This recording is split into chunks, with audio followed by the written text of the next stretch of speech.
En general, cuando se habla de los museos vaticanos, se habla de la Capilla Sixtina o de las estancias de Rafael.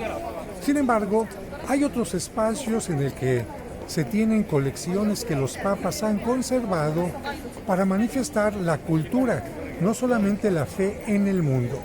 Y hoy te voy a mostrar una colección que poca gente conoce de este Museo Vaticano. Por esta parte se accede a lo que es el Museo Gregoriano Egipcio, que muestra algunas colecciones precisamente de la cultura egipcia. Recibe a las personas un conjunto de piedras que muestran no solamente imágenes de animales o de personas de acuerdo a la iconografía egipcia, sino también algunos elementos que tienen que ver con los jeroglíficos, ya que estos no son adornos únicamente, sino es precisamente la escritura de el mundo egipcio. Acompañan también a la colección imágenes de dioses, como esta diosa en forma de pantera, y llama la atención la museografía del lugar, es decir, cómo se adapta el edificio con estos techos negros, estas columnas falsas, es decir, no son columnas originales, pero tratan de ambientar la colección. Y recibimos aquí, en primer lugar, la vista de algunos sarcófagos egipcios, ya que para los egipcios era muy importante la momificación y por lo tanto era importante conservar los cuerpos dentro de sarcófagos que conservaran el cuerpo.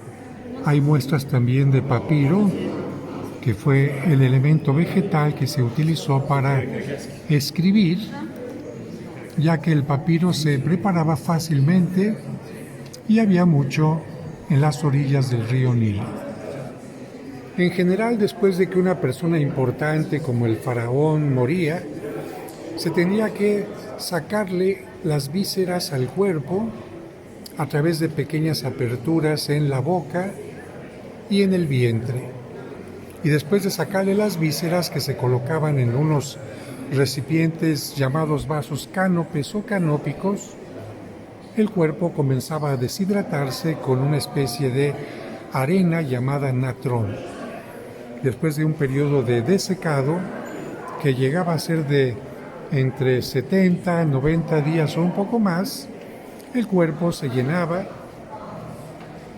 con algunos elementos como lino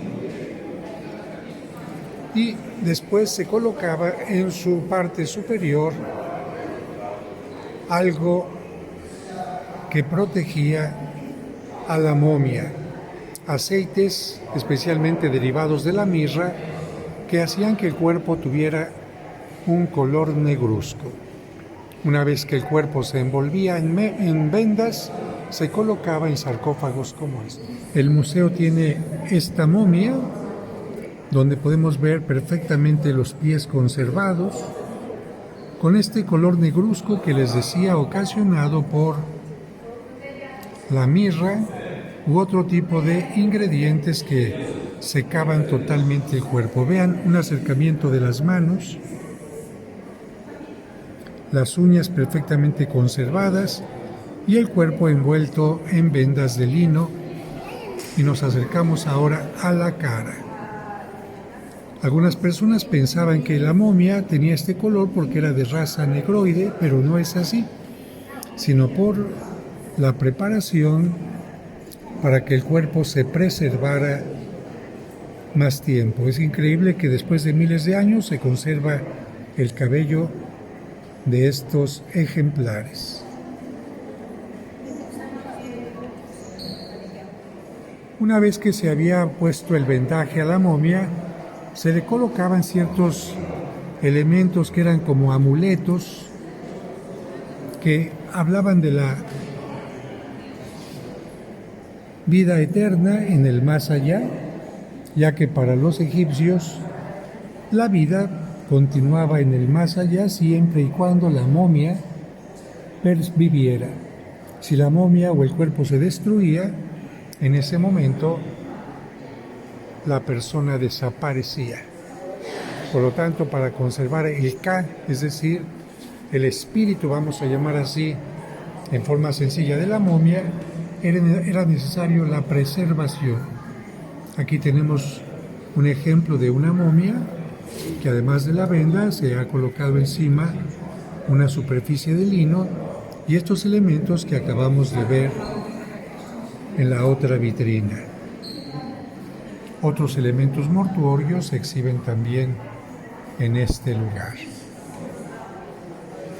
Además de sarcófagos de madera, especialmente los faraones eran colocados en ataúdes de piedra. Disculpen que a veces digo una palabra por otra, pero no es fácil estar viendo la obra y de repente explicándola. Aquí tenemos un sarcófago de piedra. Durante algún tiempo a las momias, especialmente con la influencia griega y romana, a los ataúdes se los colocaba alguna pintura con elementos como las manos y el cuerpo del difunto o la difunta. Esto ya con la influencia griega, romana, porque hay que recordar que los egipcios continuaron durante el tiempo de Grecia y de Roma con quienes tuvieron relaciones y conflictos. Estos vasos que tenemos aquí con distintas caras, como una cara humana, una cara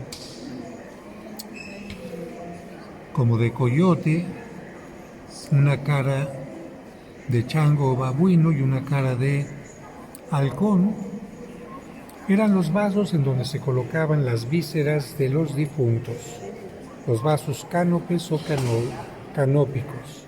No solamente el exterior de los ataúdes se embellecía con oraciones, sino también el interior.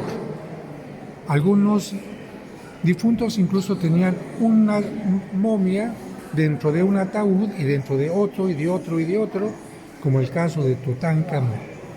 Estos son elementos que se colocaban también en los enterramientos. Esto servía, por ejemplo, para colocar la cabeza como si fuera almohada del difunto, y solían colocarse también estatuillas como esta que recordaban la vida ordinaria, porque se pensaba que la momia en el más allá iba a necesitar trabajadores. Por lo tanto, se colocaban personas navegando en el río, trabajando la tierra, etc. Aquí vemos un espejo, unas suelas de zapato tejidas tanto de un adulto como de un niño,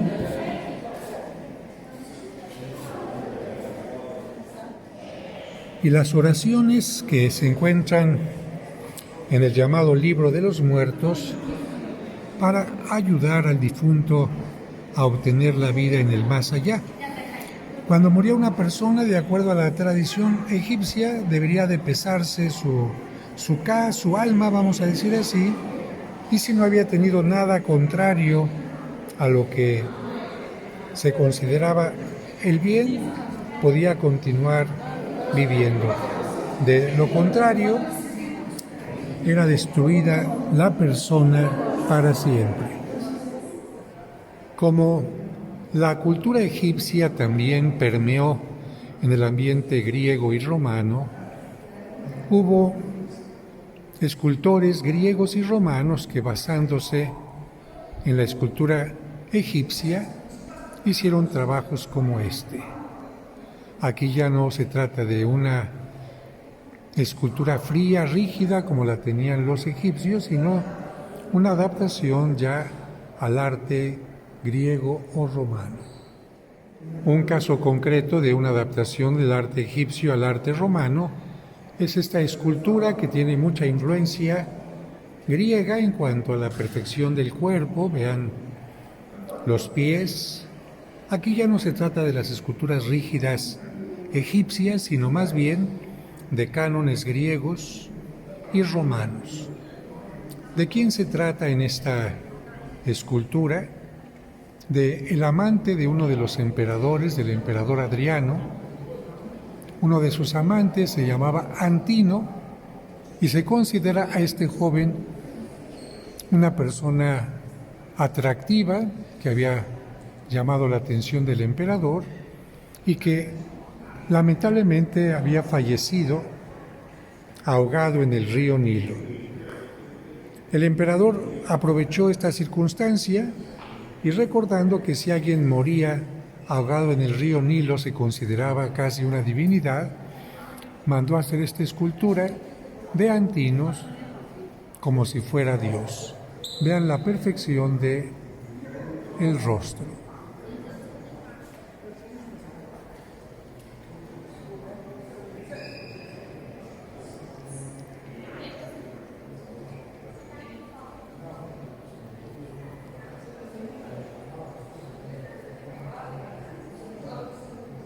Y el emperador mandó hacer no únicamente esculturas de Antino como si fuera faraón, sino también como si fuera dios griego o romano. Solamente como una referencia les muestro esta otra escultura que el emperador Adriano mandó hacer de Antino y que se encuentra en otro espacio de los museos vaticanos.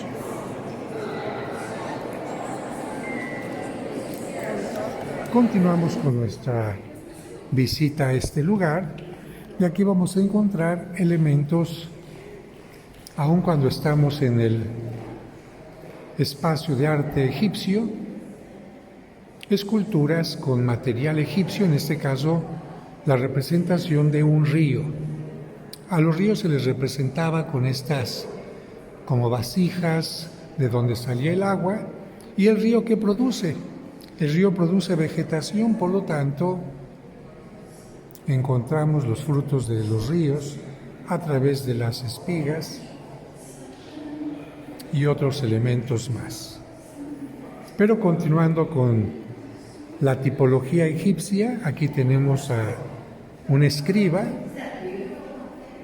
en la posición tradicional de los escribas, sentado y escribiendo lo que le dictaba el faraón. Encontramos aquí la tipología de la escultura egipcia, que generalmente era con un paso al frente, con las manos pegadas al cuerpo y con algún elemento en la cabeza que indica su jerarquía. Varias esculturas de la diosa Sekhmet, que se representa con rostro de leona, pertenecientes al 1350 aproximadamente antes de Cristo. 1350 años antes de Cristo. Restos de una escultura que todavía tiene color, con una de las coronas que utilizaba el faraón. Y hablando de pintura, les quiero mostrar este que es un ejemplo magnífico de pintura. ¿Por qué?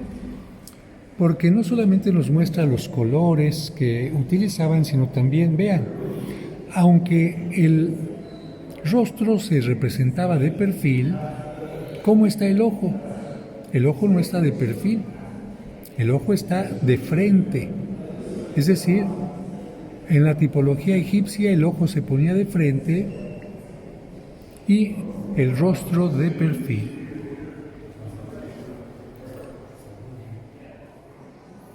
Entre los dioses egipcios también existían algunos con cara o cuerpo de babuino, de mandril como chango, también algunos en forma de vaca, de halcón, y también, por supuesto, con forma humana.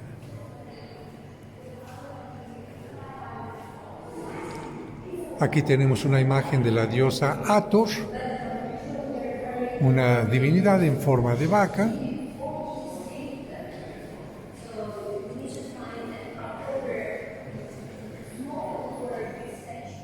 Y otra de las divinidades muy queridas era la diosa Bastet, que tenía cara de gato. Aquí tenemos algunas divinidades, como este que es el dios Tot, en forma de un pájaro, como vemos aquí, el que tiene forma de mandril. Y vamos a ver aquí especialmente los que tenían forma de halcón, como el dios Horus. Otras imágenes con la diosa Hathor, la diosa con cuerpo de vaca o cabeza de vaca, una diosa amamantando al niño, algunos instrumentos musicales, creo que se llamaban sistros, imagínense que los giran y crean un sonido especial, y especialmente los gatos. Los gatos incluso eran considerados muy importantes para que no se perdiera el grano que se había cosechado, y entendemos porque si hay gatos no hay ratas ni ratones y por lo tanto no se daña la cosecha del grano. Muchos gatos de hecho eran momificados y conservados como elementos de protección. Y con estas imágenes de gatos concluyo esta visita breve a una de las partes del Museo Vaticano.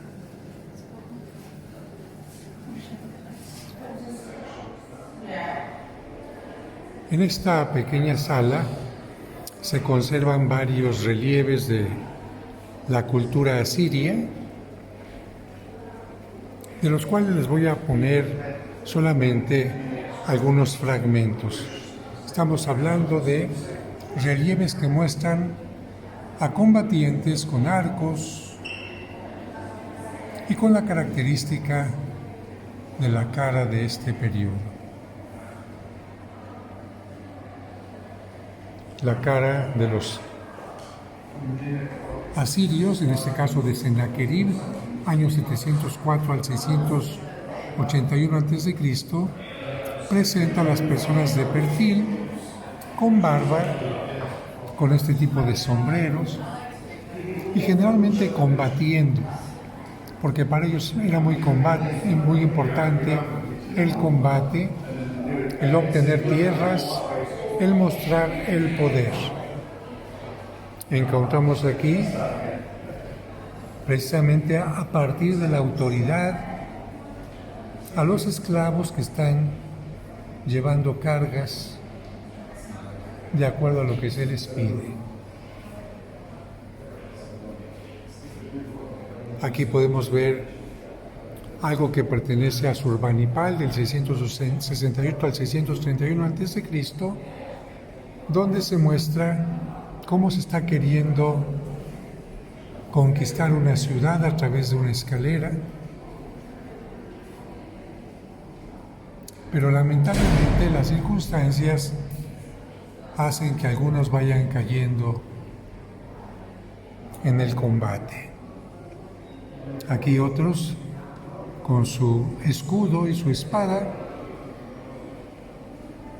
ayudando al asedio. Aquí en este caso la misma idea, guerreros con escudos, con lanzas, con el rostro típico,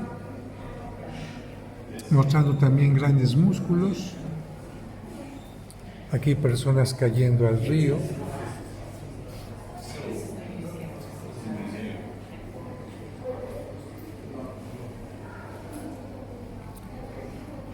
Y también un detalle muy interesante es el cuidado que tienen en los cabellos y en las barbas. Aquí, particularmente en este detalle, se muestra el cuidado tan delicado que tienen para tallar la cara y la barba, viendo un poquito la escala. Vean el tamaño de mi mano y vean el trabajo tan delicado de las caras, de las palmeras también. Otro personaje con mallas protectoras, el escudo y una palma detrás.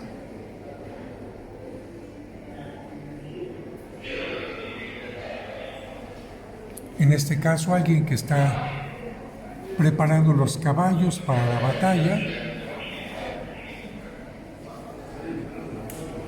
Y acá un caballo embellecido, seguramente un caballo de algún militar más importante.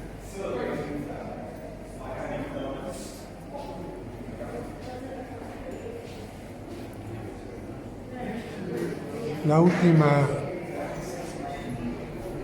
pared muestra algunos muertos en la guerra. Vean cómo se subraya la musculatura de la pierna. Curiosamente hay uno muerto de un lado y otro muerto hacia el otro lado en combate. Un combatiente está de pie, con sus armas todavía. Un camello, un dromedario, es utilizado para el combate.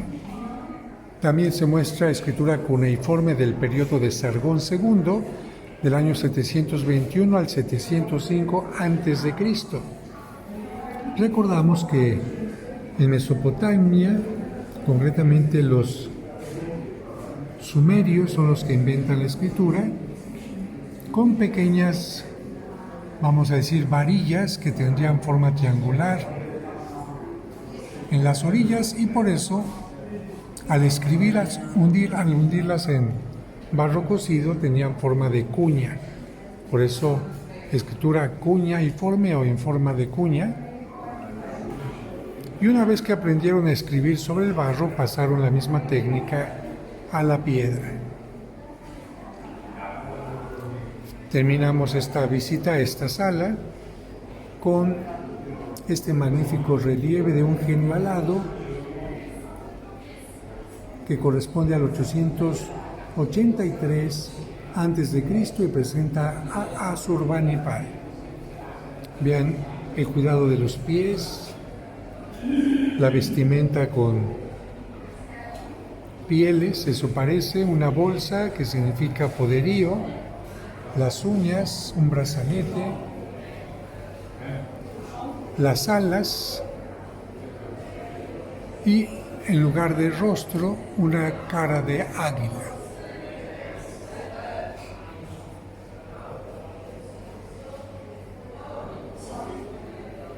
Y la última pieza de esta sala que les comparto el día de hoy es también del mismo periodo.